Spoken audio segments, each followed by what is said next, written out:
আসসালামু আলাইকুম বন্ধুরা, আশা করি আপনারা সবাই ভালো আছেন। তো বন্ধুরা, আজকে আপনাদের সামনে আবার নতুন ভিডিও নিয়ে হাজির হলাম। অ্যানিমেলস প্রো 24 চ্যানেল পক্ষ থেকে আপনাদের সবাইকে স্বাগতম।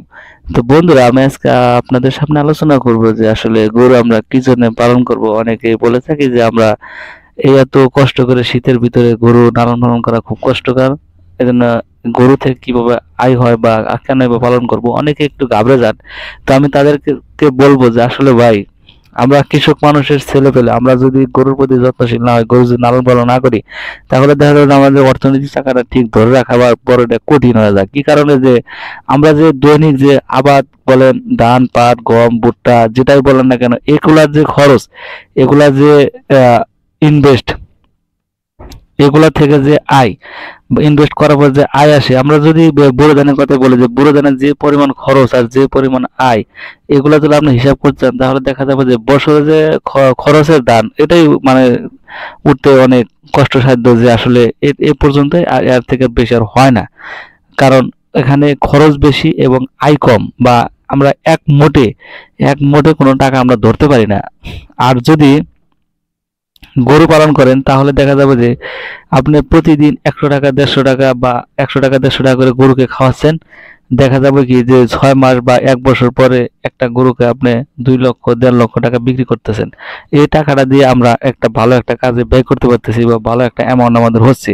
এই কারণে ভাই আমাদের কৃষক মানুষের গরু পালন ছাড়া আমাদের কোনো গতি নাই, অর্থাৎ যে গরু আমাদের পালন করতেই হবে। আমাদের কৃষক যারা আছে আর যারা চাকরিজীবী আছে তাদের ভিন্ন কথা, তাদের তো মাসে শেষে একটা অ্যামাউন্ট আছে। তো আসুন আমরা যে গরু কেন পালন করব, আর গরু যদি আমরা যখন পালন করব তাহলে অবশ্যই আমরা যত্ন সহকারে পালন করব। পালন করলে পালন করার মতোই পালন করতে হবে। এই যে পিকচারে বা এই যে যে গরুগুলা দেখতে পাচ্ছেন, এগুলো কিন্তু সব হাই কোয়ালিটি গরু। গরু পালন করলে এগুলাই পালন করতে হবে। তাছাড়া ভাই আমাদের এগোনো যাবে না। আমরা দিলে যে কেঁচুরা বা দেশি দেশাল দেশাল দেশালের ভিতরে কিন্তু জাত আছে। আমি সবসময় আমার ভিডিওতে একটা কথা বলে থাকি যে আপনারা সবসময় জাত নির্বাচনের ক্ষেত্রে সবসময় সিরিয়াসলি বা কিউরিয়াসলি থাকবেন, যে জাত নির্বাচন, অর্থাৎ ভালো জাতের গরু, ভালো জাতের ছাগল, ভালো জাতের সবকিছুই সবচাইতে ভালো। অর্থাৎ এমনও গরু আছে যে বছরে আপনার একটা করে বাচ্চা দিবেই। এই জাতের গরু, এই জাতের গাভী আপনাকে আমাকে পালন করতে হবে।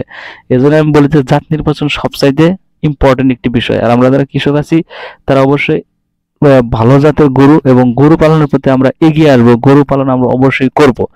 আর গরু পালন না করলে আমাদের অর্থনৈতিক চাকাটা ঠিক রাখা যাবে না। বাৎসরিক যে একটা আপনার বাৎসরিক একটা অর্থনৈতিক যে একটা অ্যামাউন্ট আছে, সেটা অবশ্যই সব পরিবারের দরকার। আর সব পরিবারের এজন্য আমি বলবো যে গরু পালনের প্রতি আমরা এগিয়ে আসি, গরুর সঠিক পরিচর্যা করি এবং এর থেকে আমরা কিভাবে আয় করে নিয়ে আসবো, তো সে বিষয়ে আমরা অবশ্যই খেয়াল রাখবো এবং একে অপরকে সহযোগিতা করব।